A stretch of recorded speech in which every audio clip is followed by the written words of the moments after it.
The dragon called Ashenblade had lived for 300 years in the high mountains, and in all that time she had learned one truth above all others. Humans were to be feared. Not because they breathed fire or possessed scales harder than steel, but because they were clever and cruel in ways that even dragons could not match. They built weapons that could pierce the sky. They created traps that could snap a dragon's wing like a dried twig.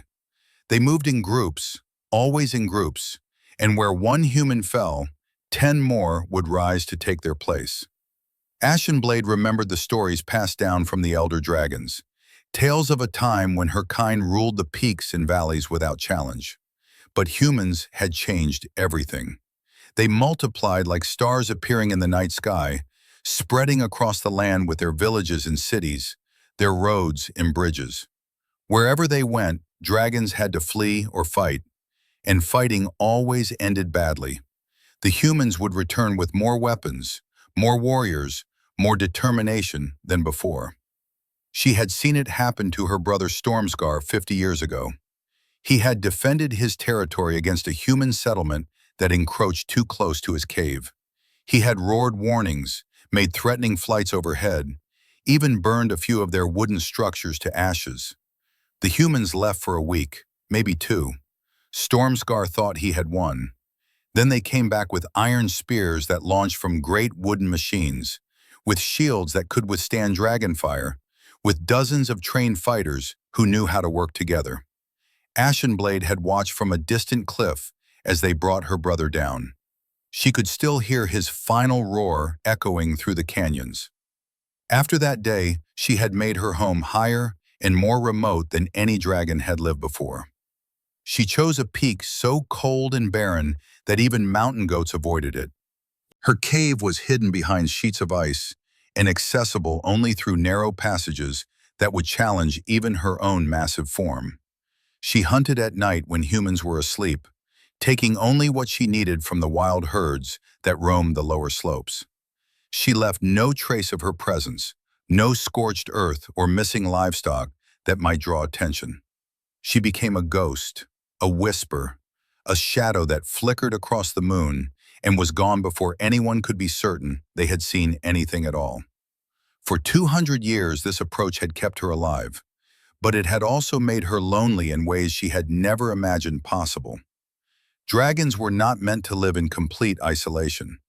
They were meant to have territories they could patrol openly, to bask in the sun on warm rocks, to interact with others of their kind during the mating seasons. Ashenblade had given all of that up for safety, and some days she wondered if survival was worth the cost. The injury happened on a night when the winter storms rolled in with unusual fury. Ashenblade had been returning from a hunt, her belly full of deer meat, when the winds shifted without warning. One moment the air was merely cold and rough. The next it became a violent force that threw her sideways into a cliff face she had not seen through the blinding snow. She felt the impact reverberate through her entire body, heard the sickening crack of bone, felt the immediate shooting pain in her right wing that made her vision go white. She managed to stay airborne long enough to reach her cave, but the landing was graceless and painful.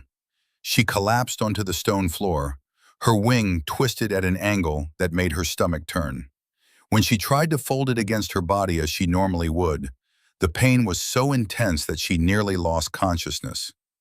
The wing hung limp and useless, several of the main support bones clearly broken. Ashenblade knew enough about dragon anatomy to understand how serious this was. Wings were complex structures, filled with delicate bones and thin membranes that needed to heal perfectly straight or they would never work properly again. A dragon with a damaged wing was a dragon that could not fly, and a dragon that could not fly could not hunt effectively, could not escape danger, could not survive. She had perhaps a month before hunger would weaken her too much to do anything about her situation, maybe less. For 3 days she lay in her cave, trying to will her body to heal faster than nature allowed. She licked the wounded wing, trying to clean it and reduce swelling. She ate the last of her stored food, a few frozen rabbits she had saved for emergencies. She shifted her position constantly, trying to find an angle that did not send waves of agony through her shoulder and neck. Nothing helped. The wing remained broken, and with each passing hour, Ashenblade felt her options narrowing. On the fourth day, desperation began to replace her pain. She needed help, and there was only one species on this mountain that had the knowledge and tools to set broken bones properly. The same species she had spent 2 centuries avoiding. The same species that had killed her brother and countless others of her kind. Humans. The thought made her sick with fear and anger. She would rather die than ask humans for help, she told herself. She would rather starve in this cave than give them the satisfaction of seeing a dragon brought low. But as the days continued to pass and her strength continued to fade, that resolve began to crack. Pride was cold comfort when you were dying alone in the dark. By the seventh day, Ashenblade made her decision. She would seek out a human, a single human, far from any village or settlement. She would show herself and her injury and see if there was even one member of that cursed species who might show mercy to a creature they had been taught to fear and hate. It was a desperate plan, possibly a fatal one, but it was the only plan she had left. She waited until nightfall, then forced herself out of the cave. The journey down the mountain was agony. She could not fly, could barely glide, and had to half walk, half slide down slopes that would have been easy to navigate with working wings. Several times she lost her footing and tumbled, each impact making her injured wings scream in protest. By the time she reached the tree line where humans sometimes traveled, she was exhausted and shaking. Ashenblade found a small clearing near a path that looked well used. She settled herself there, arranging her body so that the broken wing was clearly visible. Then she waited, trying to ignore the voice in her head that said this was suicide, that the first human to find her would run for help and return with those terrible weapons. Dawn came slowly, painting the sky in shades of pink and gold. Birds began to sing in the trees around her, and eventually she heard footsteps on the path, the distinctive rhythm of a human walking alone. The human who appeared was younger than she expected, probably not more than 25 years by their counting. He had dark hair pulled back from his face and wore the practical clothing of someone who spent time in the wilderness. Thick boots, sturdy pants, a warm jacket. He carried a large pack on his back and a walking stick in one hand.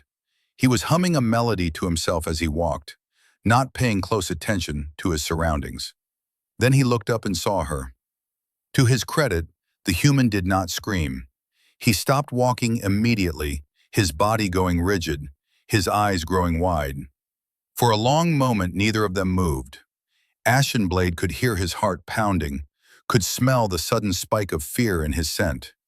Every instinct she had told her that he would run, that he would call for help, that this had been a terrible mistake. But the human did not run. He stood very still, his eyes moving from her face to her broken wing and back again. She saw the moment when understanding crossed his features, when he realized that she was injured and vulnerable. His expression shifted from fear to something else, something she could not quite identify. Concern, perhaps, or curiosity. "You're hurt," the human said, his voice quiet and careful. He spoke the common language that traders used, words that Ashenblade had learned over the years from listening to travelers. "That wing is badly broken." Ashenblade said nothing. She had not spoken to a human in over a century, and she was not sure she remembered how. But she watched him carefully, trying to determine if this young man represented a threat or possibly, impossibly, a chance at survival. The morning sun climbed higher, and the moment stretched between them like a bridge that neither was quite ready to cross. The young man's name was Daniel, and he had spent the last 6 years of his life studying to become a healer. Not just any healer, but one who specialized in animals, particularly the large and dangerous ones that most people avoided. He had learned his trade from his grandmother, a woman who had possessed a gift for understanding creatures that others feared. She had taught him that every living thing deserved compassion, regardless of how sharp its teeth or claws might be. When she died 2 years ago, Daniel had inherited her journals, her tools, and her philosophy that healing knew no boundaries of species.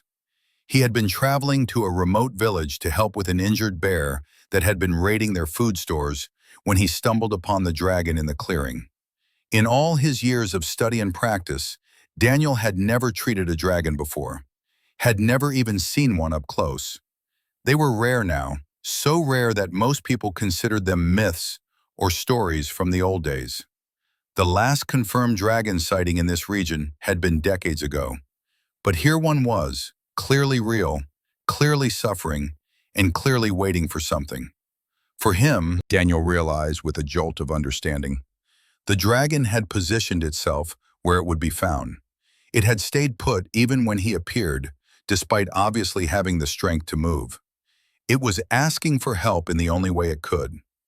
Daniel's first instinct was the same as any sensible person would have. Run. Dragons were dangerous. Everyone knew that. They could burn you to ash with a single breath, crush you with their massive claws, bite you in half without effort. Approaching one, especially one that might be frightened or in pain, was incredibly foolish. If his colleagues could see him now, they would think he had lost his mind. But his grandmother's voice echoed in his memory, the lessons she had drilled into him since childhood. A healer's duty is to ease suffering, Daniel, not just when it's convenient or safe, but especially when it's hard. The creatures that scare us the most are often the ones that need us the most.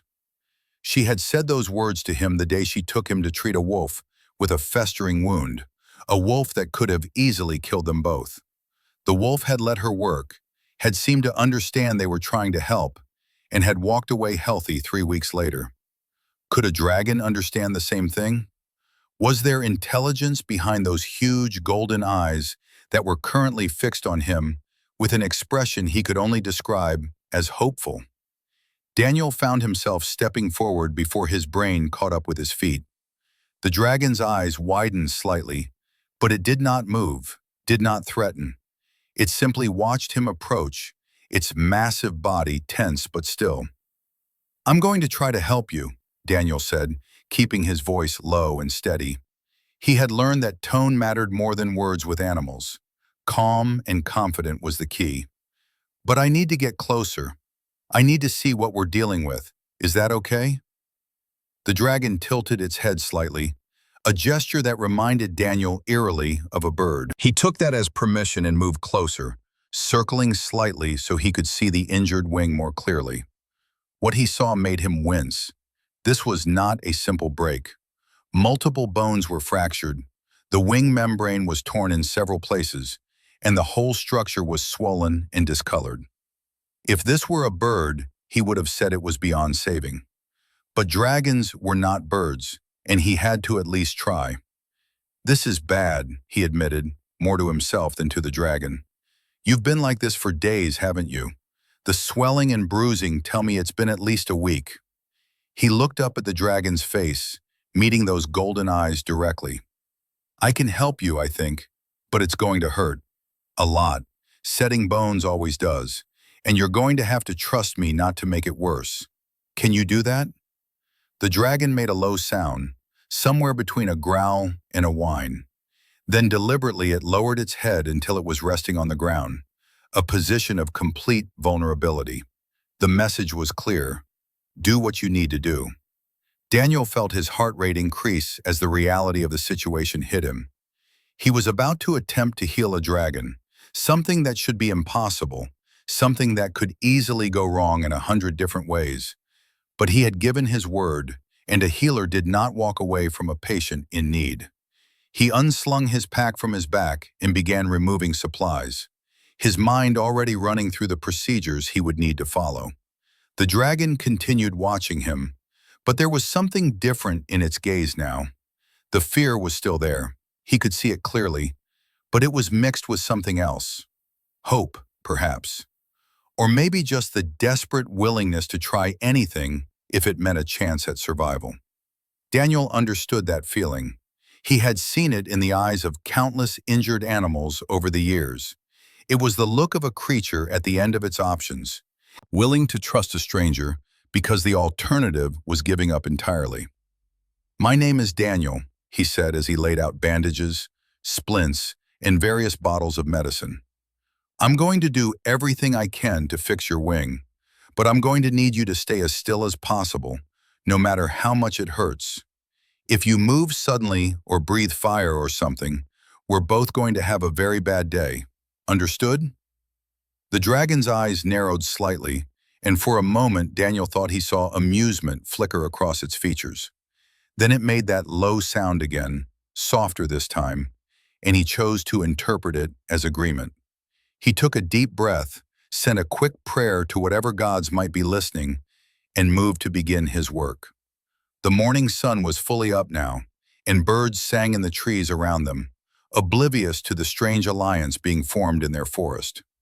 Daniel started with a careful examination, running his hands along the wing structure to understand exactly what he was dealing with. The dragon flinched at his touch, but did not pull away.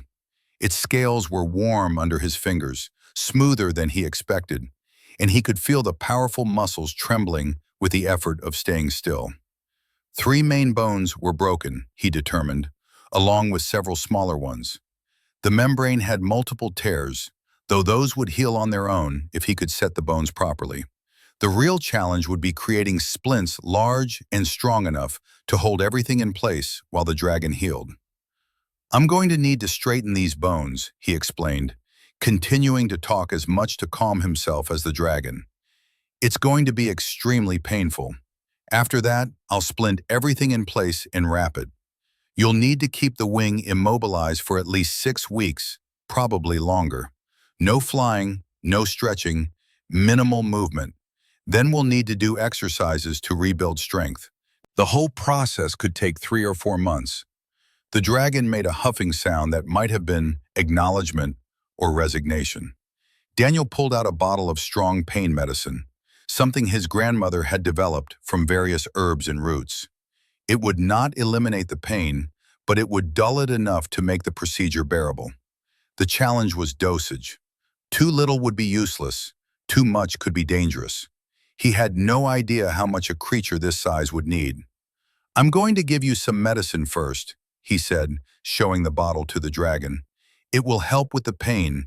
Open your mouth, please." The dragon hesitated, and Daniel could understand why. Opening one's mouth for a stranger was an act of profound trust. But after a moment, those massive jaws parted, revealing rows of teeth as long as daggers. Daniel tried not to think about how easily those teeth could end him. He poured a generous amount of the medicine into the dragon's mouth, probably 3 times what he would give a horse, and stepped back quickly. The dragon swallowed, made a face that suggested the medicine tasted terrible, and then settled back to wait. Daniel gave it 15 minutes for the medicine to take effect, using the time to prepare his splints and gather long strips of cloth for wrapping. His hands were shaking slightly, and he forced himself to take slow, steady breaths. He had set bones countless times before, he reminded himself. This was just another patient. A very large, very dangerous patient, but the principles remained the same. When he could delay no longer, Daniel positioned himself by the injured wing and grasped the largest of the broken bones. The dragon tensed immediately, its claws digging into the earth. "Ready?" he asked, not really expecting an answer. 1, 2, 3. He pulled hard, feeling the bones shift and grind as it moved back into alignment. The dragon roared, a sound so loud and filled with pain that birds exploded from the trees in panic. Daniel felt the heat of the creature's breath wash over him. Not fire, but hot enough to make sweat spring out across his skin. He held firm, making sure the bone was properly aligned before releasing it and quickly applying a splint to hold it in place. 1 down, he gasped, his heart hammering. 2 more to go. The second bone was smaller but positioned awkwardly. Daniel had to shift his grip several times before he found the right angle. The dragon was breathing heavily now, its whole body shaking. He could see tears streaming from its eyes, could smell the sharp scent of fear and pain in the air. For a moment, he wondered if he should stop, if this was too much to ask of any creature. But the dragon had not pulled away, had not lashed out despite having every reason to. It was enduring this because it wanted to heal, and Daniel owed it his best effort. The second bone snapped into place with an audible click. The dragon's roar was weaker this time, more of a pained groan. Daniel worked quickly to splint it, his hands moving with practiced efficiency despite his racing thoughts. The third bone was the hardest, deep in the wing joint where the leverage was difficult. He had to brace his foot against the dragon's side and pull with all his strength. The dragon writhed, its tail lashing, but it did not strike at him. Daniel felt the bones shift again, and finally slide into proper alignment. He splinted it immediately, then began the process of wrapping the entire wing structure with layers of cloth and support straps. By the time he finished, both he and the dragon were exhausted. The sun had moved significantly across the sky, and Daniel's shirt was soaked with sweat. The dragon lay completely still, its eyes half closed, its breathing labored. But the wing was set, properly supported, and positioned correctly for healing. Daniel allowed himself a moment of tired satisfaction before reaching for his pack again. "I'm going to give you more medicine," he said, his voice hoarse, "for the pain and to prevent infection. And I'm going to need to check on you regularly, make sure everything is healing right. Where is your home? Can you get there safely?" The dragon lifted its head slightly and looked toward the mountain peaks in the distance. Daniel followed its gaze and felt his stomach sink. That was at least a day's journey away, maybe more, and there was no way the dragon could make that trip in its current condition. It would need to rest, to recover from the trauma of what they had just done, before attempting any kind of travel. But staying here, out in the open, was dangerous for both of them. If other humans came along and saw them together, it could cause all kinds of problems. "Can you make it to the tree line?" Daniel asked, pointing to a dense section of forest about 100 yards away. "There's better cover there. I can stay with you for a few days. Make sure you're stable." The dragon considered this, then slowly, painfully, began to drag itself toward the trees. Daniel walked alongside it, carrying his pack and watching the splinted wing carefully to make sure nothing shifted. It took almost an hour to cover the short distance, with frequent stops for the dragon to rest. But eventually they reached a small hollow surrounded by thick undergrowth where the dragon could lie hidden from casual observation. As the dragon settled itself with an exhausted sigh, Daniel unpacked the rest of his supplies and began setting up a small camp. He had enough food for several days, and there was a stream nearby for water. The village he had been traveling to would have to wait. They would manage with their bear problem, or send for someone else.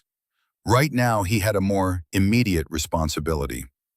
"We're going to need some ground rules," Daniel said as he arranged his bedroll. "No eating me, obviously. No burning me either. And you have to let me check your wing twice a day to make sure it's healing properly. In return, I'll bring you food, keep you safe, and do everything I can to get you flying again. Deal?" The dragon watched him with those enormous golden eyes, and then, to Daniel's amazement, it nodded. Just once, a clear gesture of agreement and understanding. In that moment, Daniel realized that whatever else dragons might be, they were intelligent, truly intelligent, in a way that most animals were not.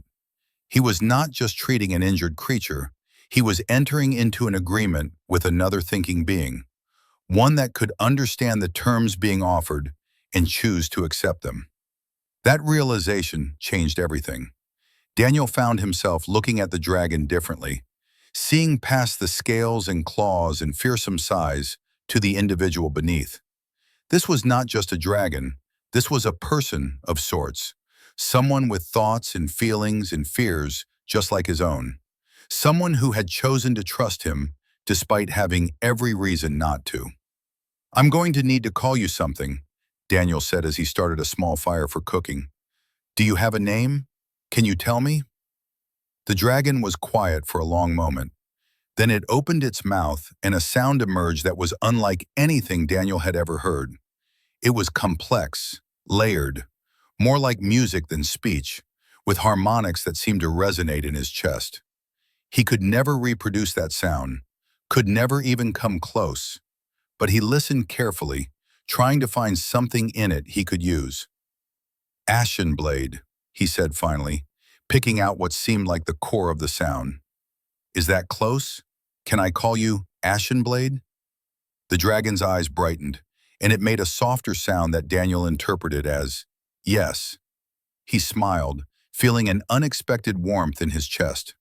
They had a starting point now, a foundation to build on. As night fell and stars began to appear overhead, Daniel sat by his fire while Ashenblade rested nearby. The dragon's breathing had evened out, suggesting the worst of the pain had subsided. Daniel made notes in his journal about the procedure, the dosages used, the exact nature of the injuries. His grandmother would have been proud, he thought.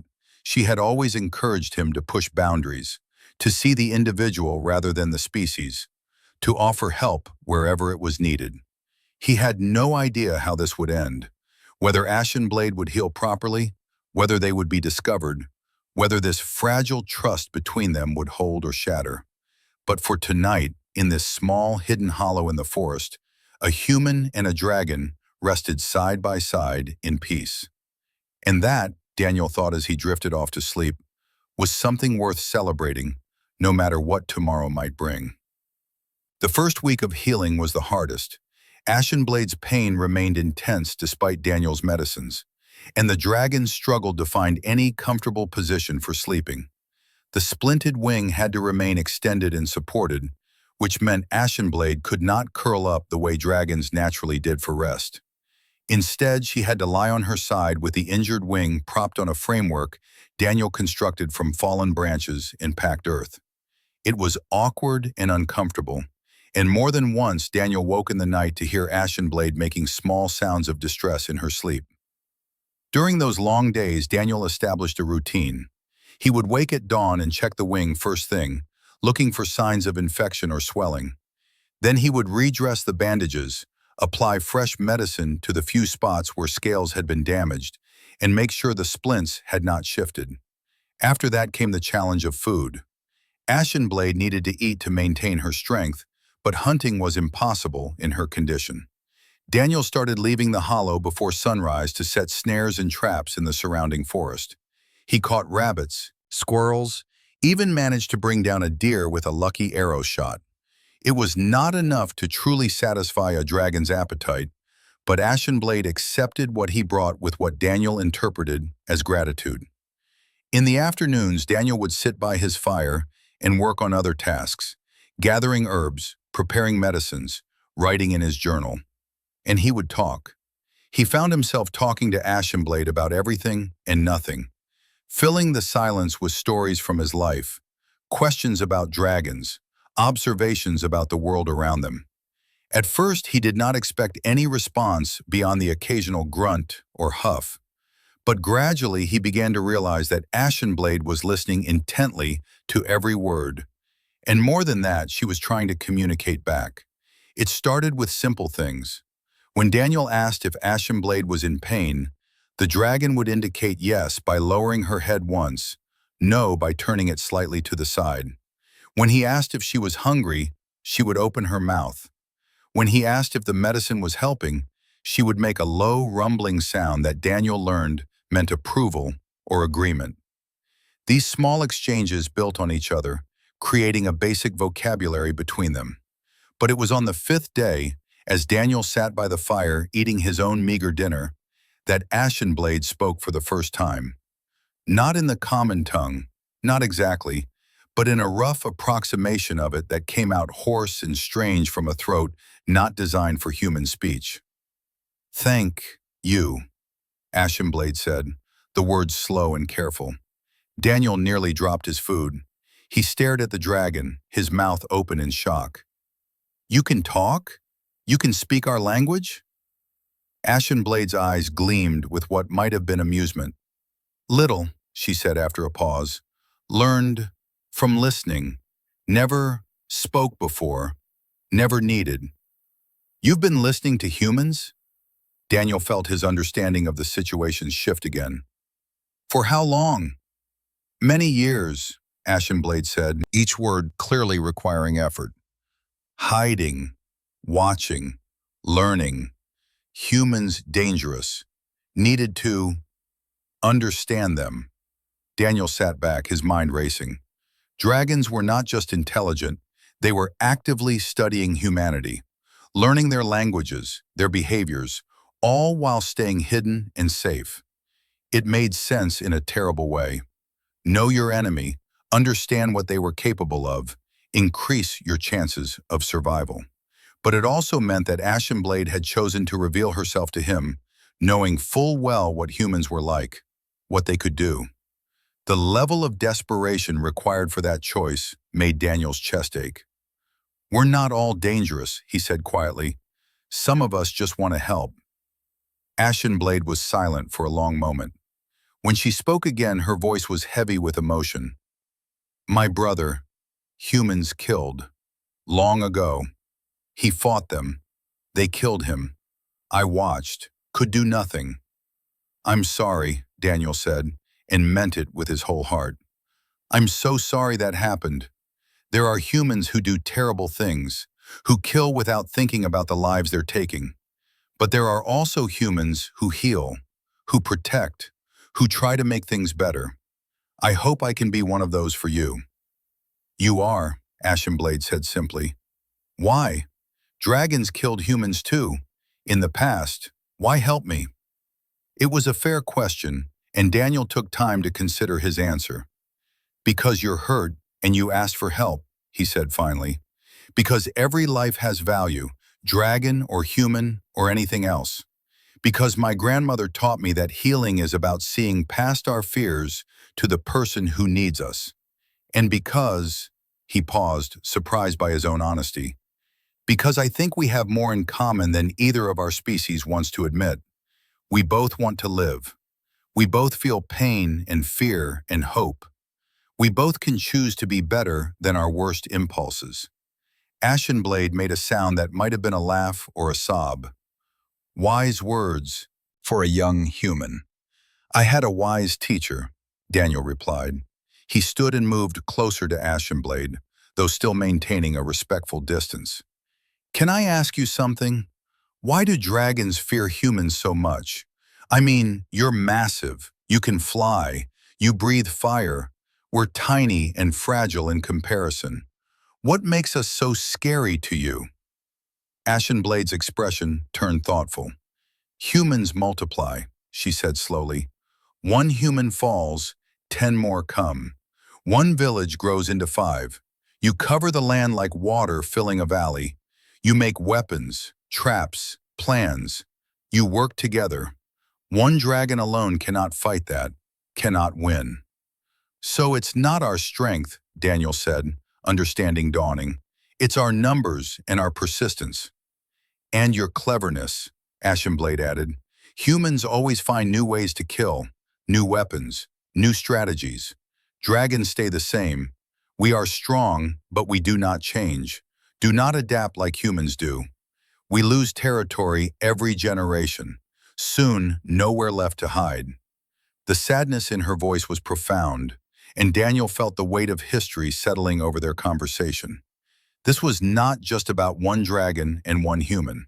This was about 2 species locked in a conflict neither had started, but both were perpetuating. Dragons killed humans out of fear and territory defense.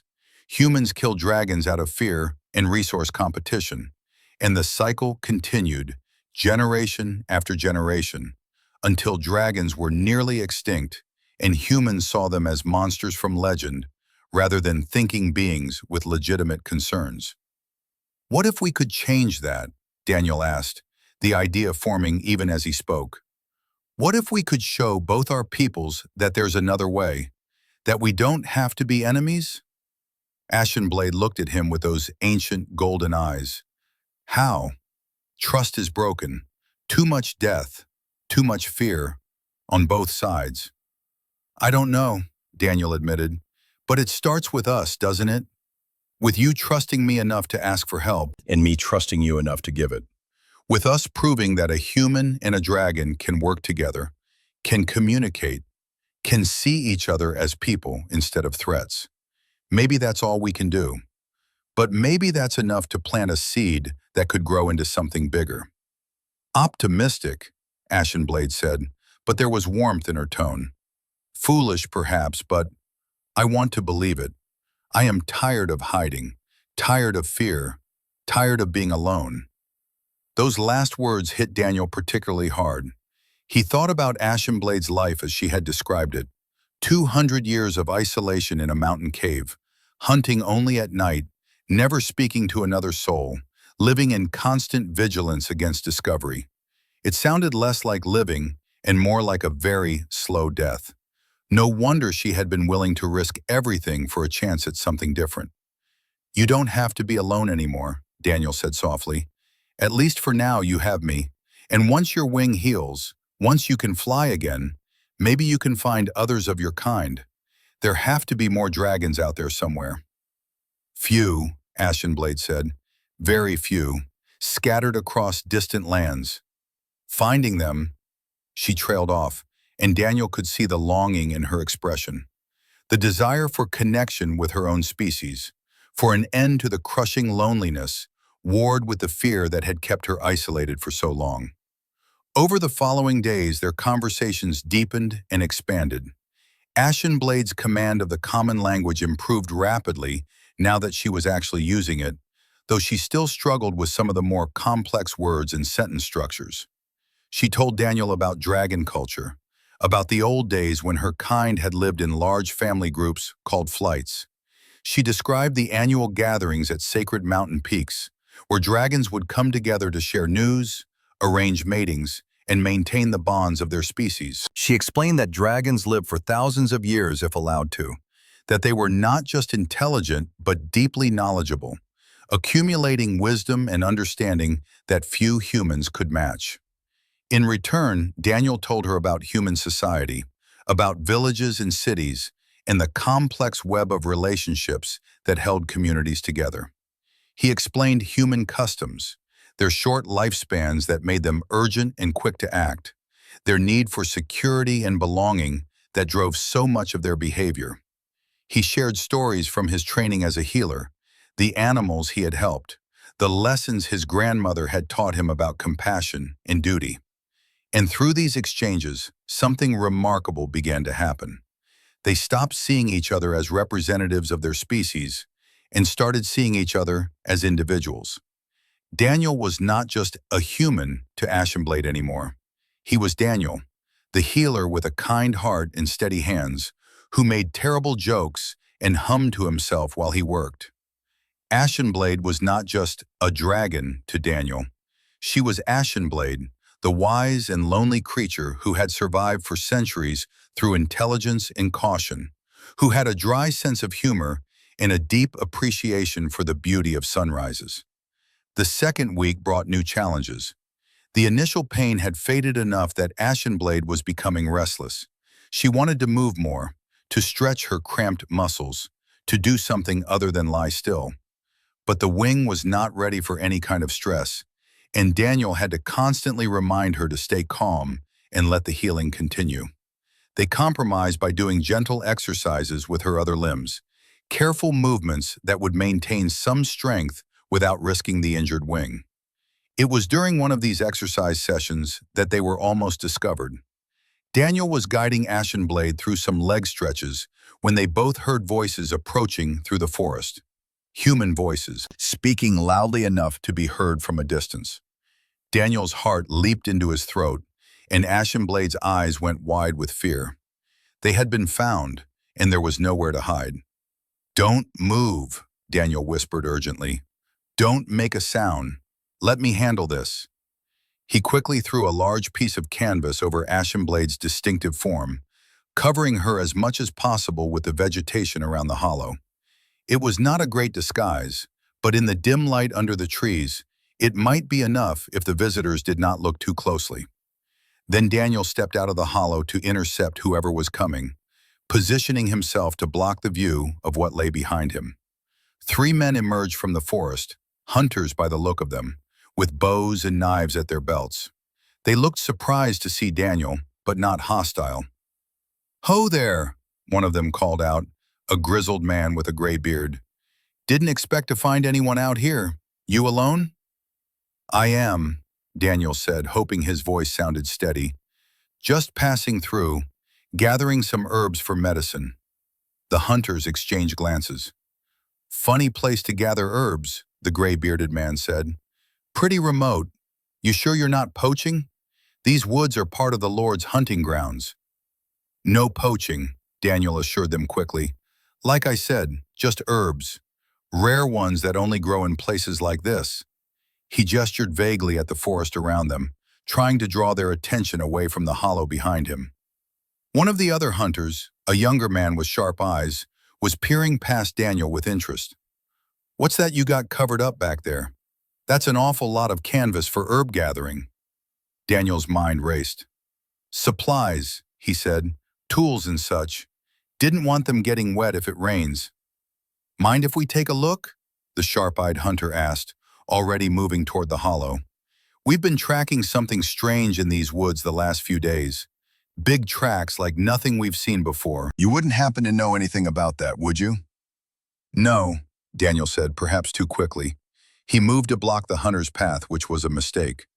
All three men immediately became suspicious, their hands moving to their weapons. Daniel raised his hands in a placating gesture. "Look, I just want to be left alone. I'm not causing any trouble. Please, just go on your way." The gray-bearded hunter's eyes narrowed. "You're hiding something. What's under that canvas?" Before Daniel could answer, a low rumble came from the hollow. Not a threatening sound, but one of distress. Ashenblade was frightened, and she was not hiding it well. The hunters heard it clearly, and their expressions shifted from suspicion to alarm. "There's something alive back there," the young hunter said, drawing his bow. "Something big." Daniel made a split-second decision. He stepped fully into the hollow entrance, spreading his arms to block the way. "Leave," he said firmly. "Right now. You don't want to do this." "Get out of the way, boy," the gray-bearded hunter growled. "We don't know what you've got hidden there, but we're going to find out." "It's a dragon," Daniel said, and the words hung in the air like thunder. The hunters froze, staring at him in disbelief. "An injured dragon that I've been treating. She's hurt and scared, and if you threaten her, things will end very badly for all of us. So I'm asking you, please just walk away. Tell people you saw nothing. Forget this ever happened." For a moment, Daniel thought they might listen. He could see the fear that flashed across their faces at the word dragon. These were practical men who knew that fighting such a creature was likely to be fatal. But then greed overtook fear, and the gray-bearded hunter's expression hardened. "A dragon's worth a fortune," he said slowly. "Scales, bones, teeth, all of it.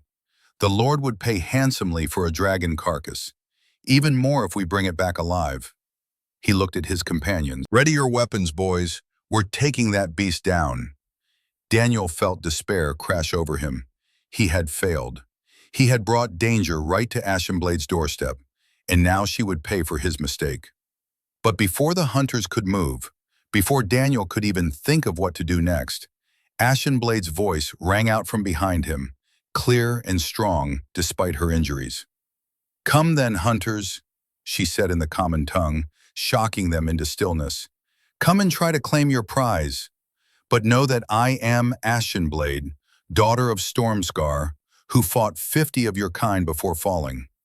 Know that even wounded, I can breathe fire hot enough to melt steel. Know that if you attack, you will die, all of you, and no one will remember your names." The hunters stared past Daniel at the dragon who had just spoken to them in their own language. The gray-bearded man's face had gone pale, and his companions looked ready to bolt. In that moment, the balance had shifted completely.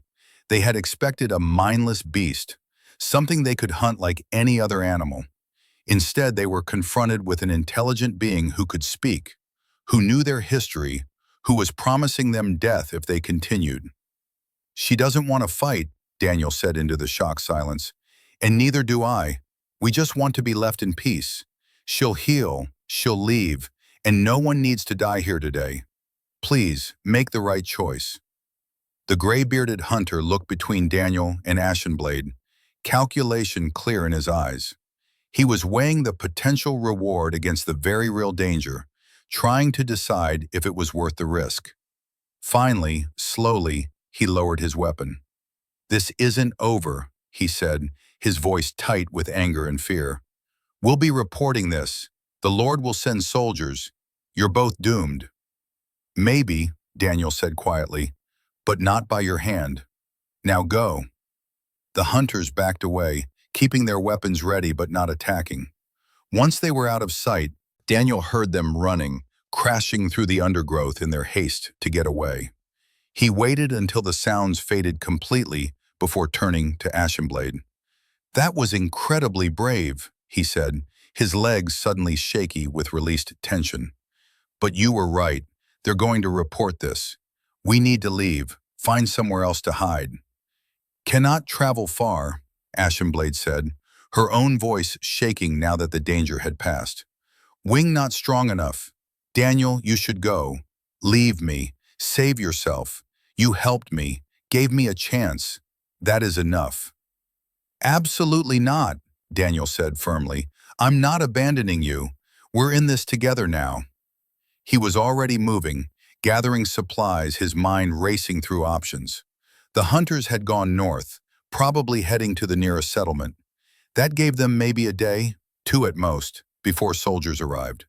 Not enough time for Ashenblade to heal enough to travel safely, but enough time to find better cover or prepare a defense. Or enough time to try something completely different. "Ashenblade," Daniel said slowly, an idea forming.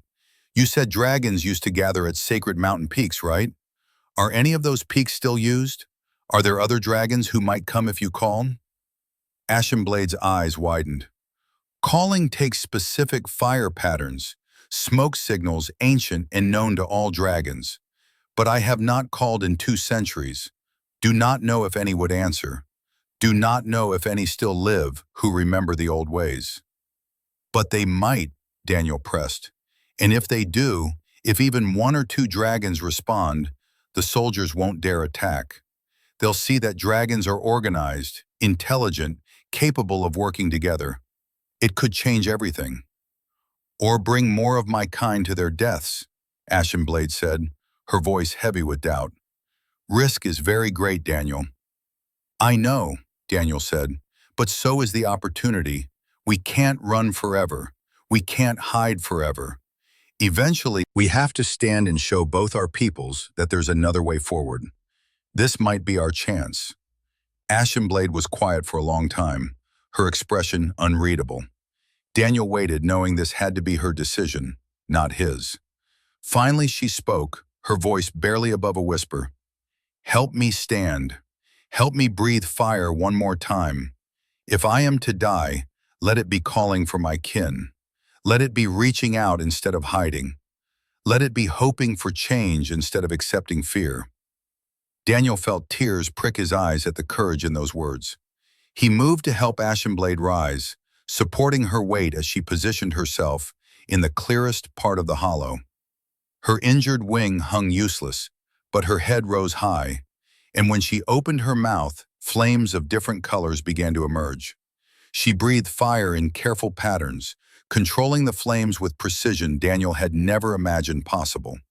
The smoke rose in specific shapes, held those shapes for long moments before dissipating, then reformed into new configurations. It took over an hour, with Ashenblade pausing frequently to rest. But when she finally finished, a column of smoke stretched high into the sky, visible for miles in every direction. A message in a language older than human civilization, calling out to any dragon who might see it.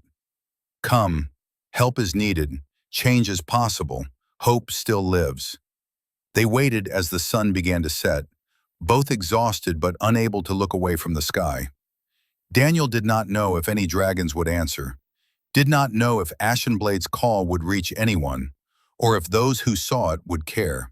But he knew that they had tried, had reached out instead of giving in to despair.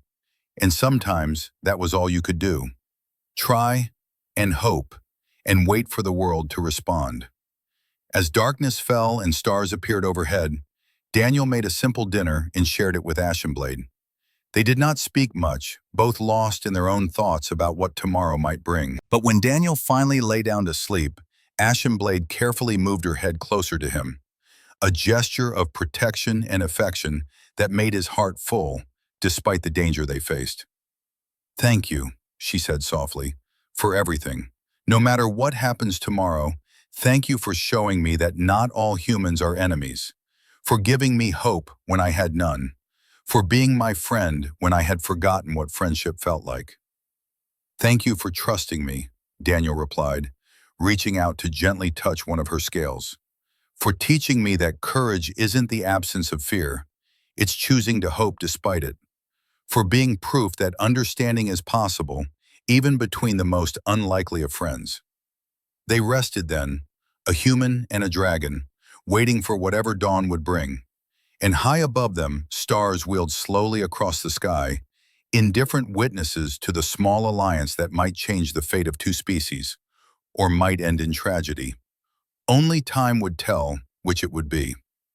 Morning came with a layer of frost on the ground and a pale mist hanging between the trees. Daniel woke stiff and cold, his breath misting in the air. Ashenblade was already awake, her eyes fixed on the sky with an intensity that made Daniel's stomach clench. She had been watching for any sign of response to her signal, any indication that other dragons had seen her call. "Anything?" Daniel asked quietly, already knowing the answer from her posture. "Nothing yet," Ashenblade said, her voice carefully neutral. "May not come, may have all perished, may have seen and chosen not to risk themselves. Cannot blame them if so." Daniel started a fire for warmth and to prepare breakfast, though his appetite had fled. The hunters had been gone for almost 18 hours now. Soldiers could arrive any time, possibly within the next few hours. He needed to have a plan, some way to protect Ashenblade if no other dragons came, but his mind kept circling back to the same terrible conclusion. There was nothing one unarmed healer could do against trained soldiers. He would try, he would stand between them and Ashenblade, but it would not be enough. They were halfway through their meager breakfast when Ashenblade suddenly stiffened, her head whipping around to stare at the eastern sky. Daniel followed her gaze but saw nothing unusual. "What is it?" "Dragon," Ashenblade breathed, and there was wonder in her voice. "Coming fast. Young one, by the flight pattern. Male. He saw the signal. Someone came." Daniel's heart leaped. He stood, straining his eyes, and finally caught sight of what Ashenblade had already seen. A dark shape against the morning clouds, growing larger by the moment. Within minutes, the shape resolved into a dragon, smaller than Ashenblade but still impressive, with scales that gleamed deep blue in the sunlight. The dragons circled their location once, then descended in a controlled dive, landing in the clearing with surprising grace for something so large. The newcomer was young, Daniel saw immediately, probably less than a century old by dragon standards. His movements were energetic, his eyes bright with intelligence and curiosity. He looked at Ashenblade with obvious concern, taking in her injured wing and weakened state, then turned his attention to Daniel. The young dragon's expressions shifted to confusion and wariness. "Ashenblade," the newcomer said, speaking in the dragon tongue, a language that sounded like music and thunder combined. Daniel could not understand the words, but he could hear the questions in them. Ashenblade responded in the same language, her voice low and urgent. The conversation went back and forth for several minutes while Daniel waited anxiously. Finally, Ashenblade switched to the common tongue, including Daniel in the discussion. "Daniel, this is Skyfire. He was, a hatchling from the northern flights. I knew his mother long ago. Skyfire, this is Daniel. He is a healer. He saved my life when I was injured. He is, she paused, seeming to search for the right words. He is my friend, a human friend. Skyfire's eyes widened dramatically. He spoke in heavily accented common tongue, the words awkward in his mouth. Human friend? Ashenblade, have you lost your mind? Humans kill dragons. They hunt us. You are injured and vulnerable. How do you know this one not planning to trap you, to sell you? Because he had weeks to do that and did not, Ashenblade said firmly. Because he set my wing, gave me medicine, brought me food, stayed with me when he could have fled. Because he risked his own life to protect me from other humans. Because I trust him, Skyfire, completely. The young dragon looked skeptical, but willing to listen. He walked closer to Daniel, who forced himself to stand still, even though every instinct screamed at him to run from this massive predator. Skyfire sniffed him thoroughly, examining him from multiple angles, then made a huffing sound that might have been amusement or resignation. You smell like fear and hope mixed together, Skyfire said to Daniel, like someone doing something very brave and very stupid. Ashenblade says you are healer, that you helped her. Is true? It's true, Daniel said, keeping his voice steady. I'm a healer. I help any creature that needs it, regardless of species.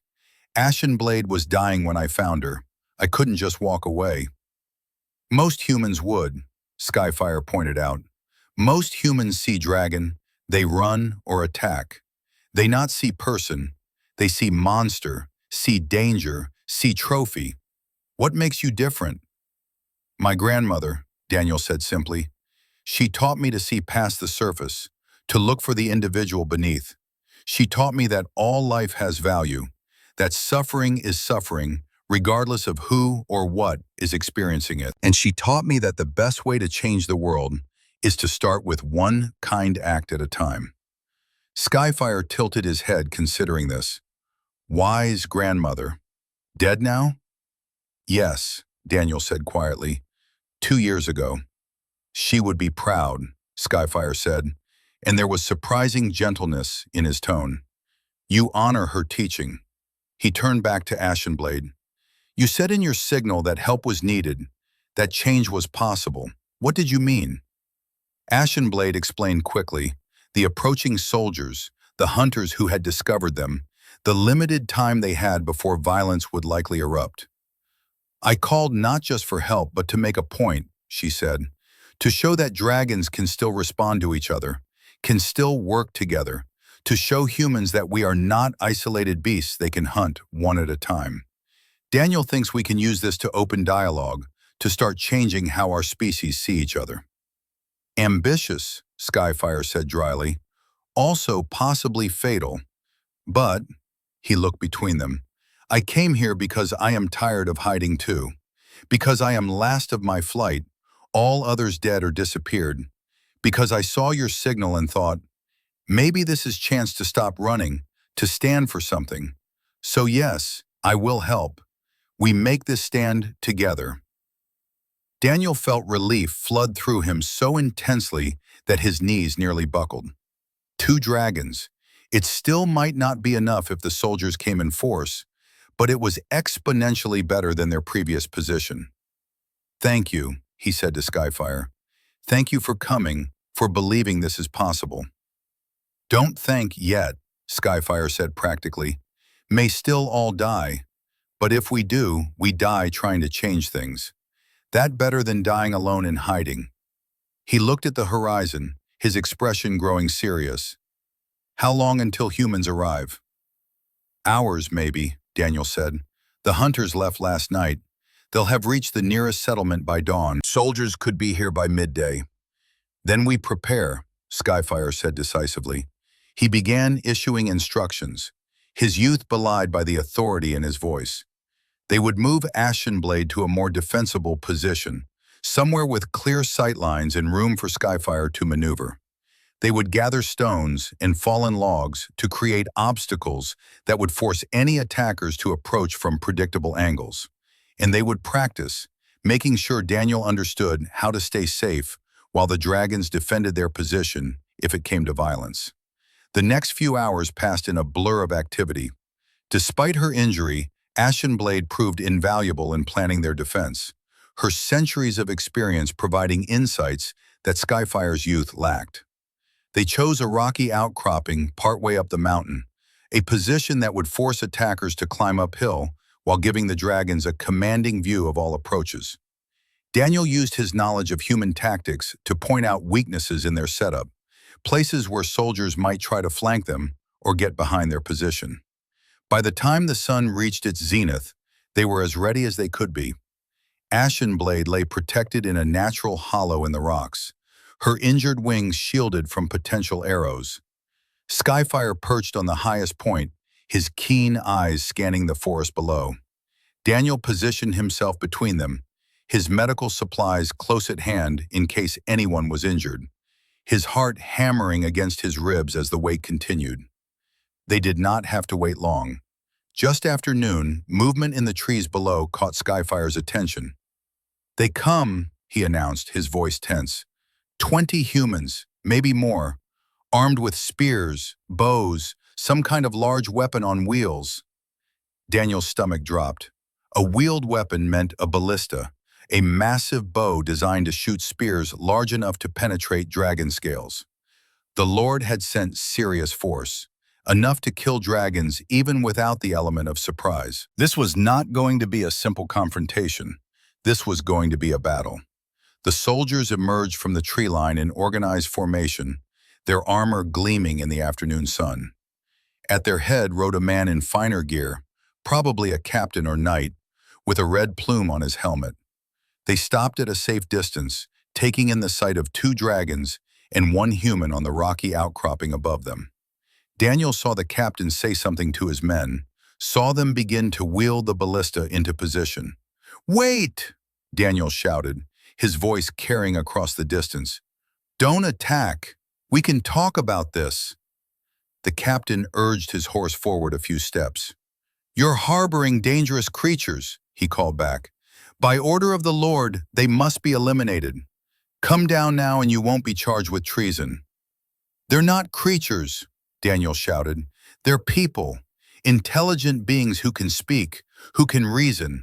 We don't have to fight. We can find another way." "Dragons are monsters," the captain responded. "They've killed humans for centuries. There is no other way." He raised his hand, and the soldiers began to crank the ballista, loading a massive spear into its mechanism. Skyfire growled, a sound that rumbled like distant thunder. "They not listening, Daniel. They come to kill. We must defend ourselves." "Not yet," Daniel said desperately. He cupped his hands around his mouth and shouted again.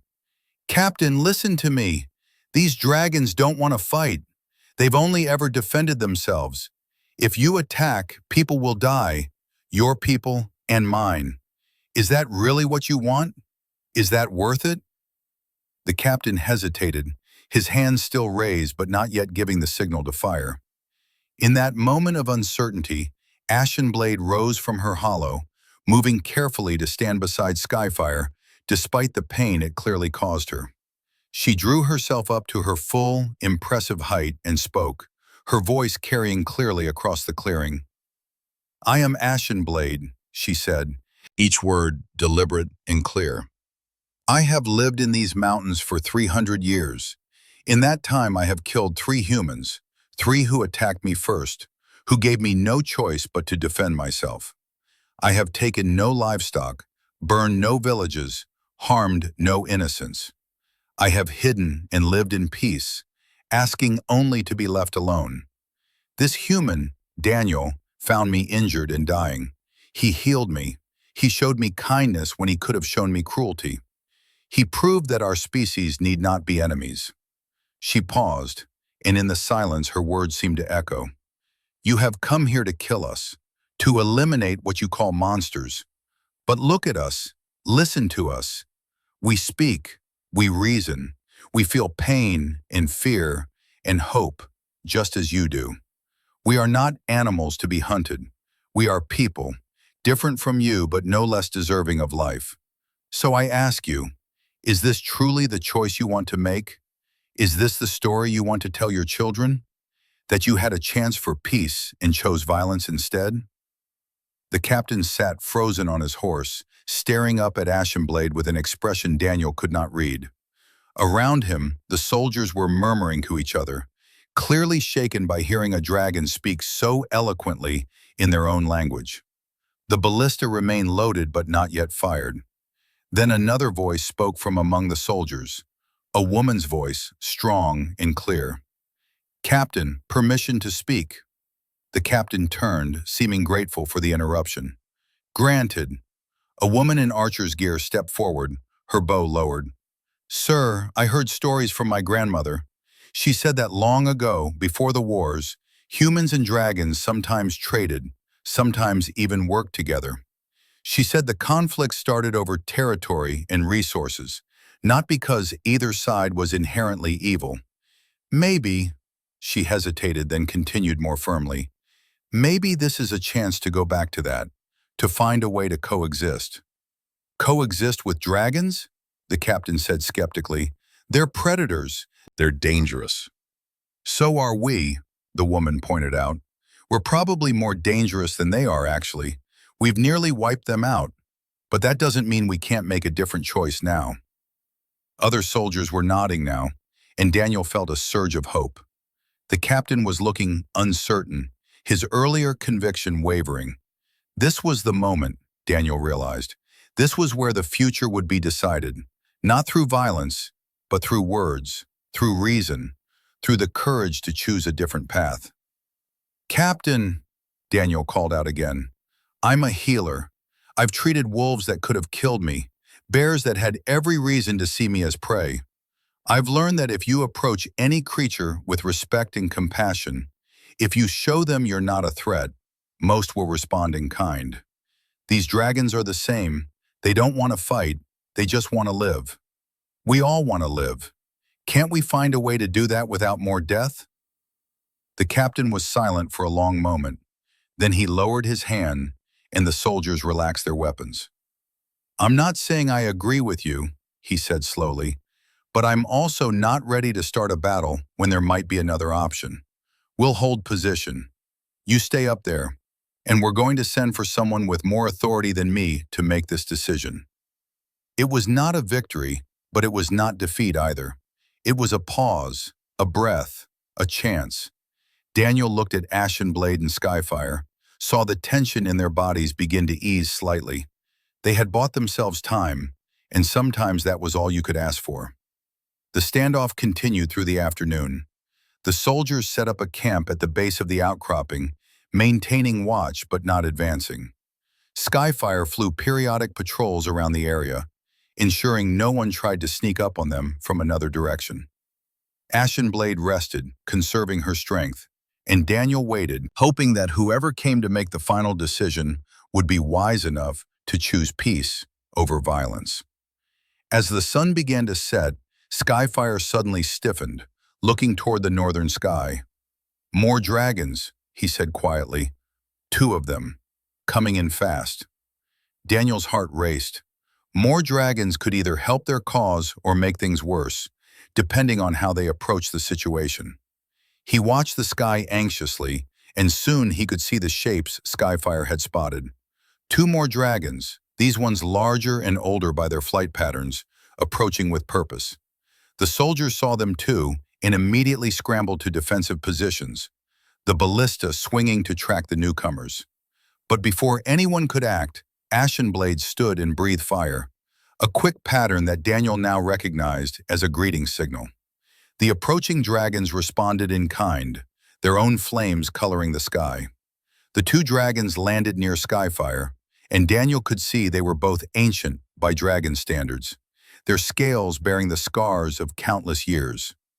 One was a deep bronze color, the other a pale silver. They regarded the scene below, the armed soldiers, the standoff, then turned their attention to Ashenblade. "Ashenblade," the bronze dragon rumbled in the common tongue, his voice like grinding stone.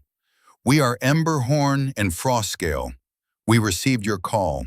We came because we remember you from the old days, and because," he paused, Because we too are tired of hiding, tired of watching our kind fade away. If there is chance for change, we want to be part of it. The silver dragon, Frostscale, added, "We saw the human soldiers as we approached. We could have fled. Instead, we chose to land here, to stand with you, to show that dragons can unite, can make choices together. Whatever happens next, know that you are not alone." 4 dragons now stood on the outcropping, and the symbolism was not lost on anyone. The soldiers below were talking urgently among themselves, and Daniel could see the captain arguing with someone, probably debating whether to attack or wait. The arrival of more dragons had changed the equation dramatically. A single wounded dragon and a young one were manageable targets. 4 dragons, 2 of them ancient and powerful, was something else entirely. Night fell slowly, neither side willing to make a move in the darkness. The soldiers maintained their camp with large fires for warmth and light. The dragons settled into watchful rest, taking turns keeping guard. Daniel sat with his back against a stone, exhausted but unable to sleep. Everything had changed so quickly. Yesterday he had been trying to keep one injured dragon alive. Now he was in the middle of what could become a historic moment for both species, or a tragic massacre that would end any hope of peace for generations. Ashenblade moved closer to him, her head coming to rest near where he sat. "Thank you," she said softly, so only he could hear. "For everything. For healing me, for believing in me, for having the courage to imagine something better. No matter what happens tomorrow, you changed my life. You gave me back hope." "You gave me something too," Daniel replied, reaching out to touch her scales. "You showed me that courage isn't about being fearless. It's about being terrified and choosing to try anyway. You were so scared when I first found you, but you reached out for help. And now look." He gestured at the other dragons. "You called and they came. You started something here, Ashenblade, something important." Skyfire, Emberhorn, and Frostscale had been speaking quietly among themselves in the dragon tongue, but now they switched to common speech, including Daniel in their conversation. "We have been discussing what to do," Emberhorn said, "how to approach the situation below. We believe we should offer the humans a formal negotiation, show them we are serious about finding a peaceful resolution." "Risky," Frostscale added. "They could see it as weakness, could attack while we are talking, but also only option besides fighting or fleeing, and we are tired of fleeing." "I'll go down," Daniel said suddenly. The dragons all turned to look at him in surprise. "I'll go down to their camp, explain what we want, and ask them to send for someone who can negotiate properly. A lord or representative with authority. I'm human, they won't attack me, and I can speak for all of us." "Too dangerous," Ashenblade said immediately. "They already see you as traitor. They might arrest you, hurt you. I cannot allow that." "She's right," Skyfire agreed. "Humans are unpredictable. You risk yourself for us, but we do not ask that." "You're not asking," Daniel pointed out. "I'm offering, and it makes sense. A human speaking for dragons will have more credibility than dragons speaking for themselves. It shows that we're united in wanting peace, that this isn't just about your survival, but about our species learning to coexist. Please, let me try." The dragons exchanged long looks, communicating in ways Daniel could not fully understand. Finally, Ashenblade said, "If you go, we watch. If they try to harm you, we intervene, negotiations end, and we fight. Agreed?" "Agreed," Daniel said, though his stomach was churning at the prospect of walking into a camp of armed soldiers. He stood, gathered his courage, and began the careful climb down from the outcropping. Behind him, he could feel the dragon's eyes on his back, their presence a comfort even as fear tried to overwhelm him. The descent took 20 minutes, and with each step, Daniel rehearsed what he would say. He needed to be calm, rational, and persuasive. He needed to make the soldiers see that continuing this confrontation would only lead to senseless death on both sides. He needed to give them a way to choose peace without feeling like they were backing down or showing weakness. As he neared the camp, soldiers spotted him and raised their weapons. "I'm unarmed," Daniel called out, holding his hands up. "I just want to talk to your captain." The captain emerged from a tent, his expression wary. "You've got nerve, I'll give you that," he said. "Walking down here like this. You know we could arrest you for treason." "You could," Daniel agreed, stopping at a respectful distance. "But that wouldn't solve anything. It would just make the dragons up there more convinced that humans can't be trusted. And right now, Captain, we're at a critical moment. We can choose to continue down the path of conflict that's nearly driven dragons to extinction and cost countless human lives. Or we can choose something different, something better." The captain crossed his arms. "I'm listening, but make it quick." Daniel took a deep breath and began to explain. He told them about finding Ashenblade, about healing her, about the conversations they had shared. He explained dragon culture, their intelligence, their capacity for reason and emotion. He described the signal that had called the other dragons, the brave choice they had made to stand together and reach out for peace. And he proposed a formal negotiation, overseen by the Lord or another authority, where both sides could discuss how to move forward. "Dragons are not mindless beasts," Daniel concluded. "They're people, just different from us. They've been living in hiding because they're terrified of us, with good reason, given our history. But fear on both sides has only perpetuated the cycle of violence. We have a chance right now to break that cycle, to show both our species that there's another way. Please, Captain, I'm asking you to take this offer to your lord. Ask him to come here and talk to them. What do you have to lose?" The captain was quiet for a long time, his face thoughtful in the firelight. Around him, soldiers were listening intently, and Daniel could see that many of them were affected by his words. Finally, the captain spoke. "I'll send a messenger to the Lord at first light," he said. "I'll request that he come here personally to assess the situation. But I'm also going to be honest with you. Most lords I know would order us to attack, regardless of what you've said. Dragons are feared, and fear makes people irrational."